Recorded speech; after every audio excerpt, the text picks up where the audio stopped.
as you come to the end of a distinguished tenure as president of the ECB, there must be many thoughts and many moments that you recall. What first comes to mind as you look at the back of the last 8 years? Well, for the first days, of course, when you realize that you're called to lead a team which is responsible for issuing currency for several 100 million people.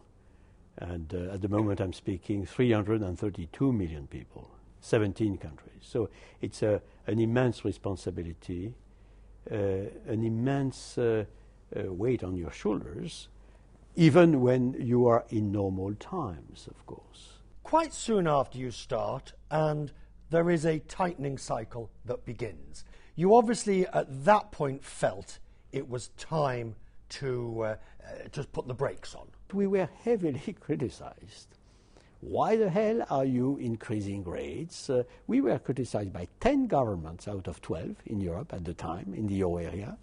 We were criticized by the IMF, by the OECD, and on the ground that it was too early to increase rates. Experience has demonstrated, of course, that it was very much the appropriate time. We end up in August 2007. A credit squeeze begins. At what point did you realize this was no ordinary crisis? I think that we were prepared ourselves to something which could be very, very challenging, and that we had to prepare for a correction. From the very first day, we judged that it was something which had never happened, even when we had not yet Lehman Brothers, we had not yet, all the tsunami which was triggered by those successive events. Even only on observing our money market, we could see that it was something which was profoundly abnormal. During the crisis, was there ever a moment where you felt it was getting out of control and would not be able to be controlled? I think it was permanently, particularly at the moment which were the most acute, of course, a permanent challenge to be sure as possible that we were ahead of the curve and not behind the curve. While President Trichet made the decisions, Francesco Papadea, the Director General for Market Operations at the ECB, was responsible for executing them. Yourself and other central banks, you were doing things that you'd only read about and studied in textbooks, effectively.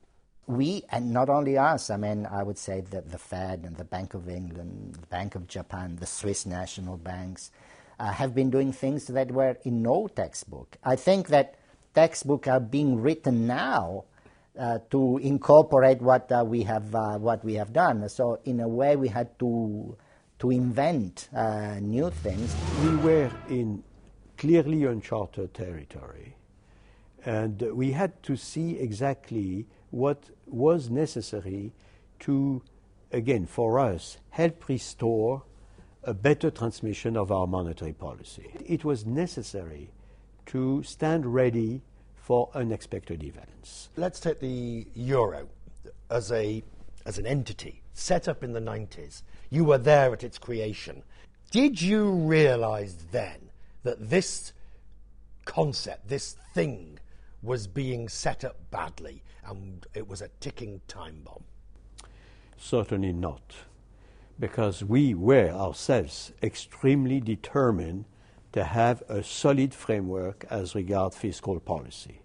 And the working assumption was that we have a Stability and Growth Pact. I have to say, I introduced myself as representative of my own government the idea that the 3% limit not to be overpassed was entirely part of EMU, Economic and Monetary Union. I said myself, I'm on record to have said 100 times, we have no political federation, we have no federal budget, therefore we need a very strong fiscal framework, surveillance framework. But at what point in the last 10 years did you realize this was going badly wrong?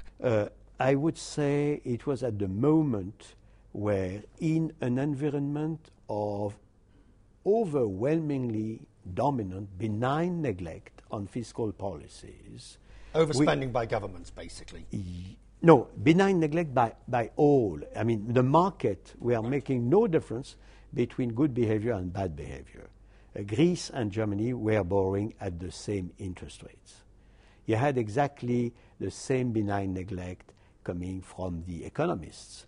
You know, the economists, the mainstream of the economists in year 03, 04 were considering that the Stability and Growth Pact was too much, too tight a jacket, too tight a jacket. And we had the major countries in Europe calling for not applying the Stability and Growth Pact to them. And you were worried? And we were extremely worried. We went extremely vocal to say it is not acceptable. We are an economic and monetary union, not only a monetary union, an economic union. You need surveillance of fiscal policy.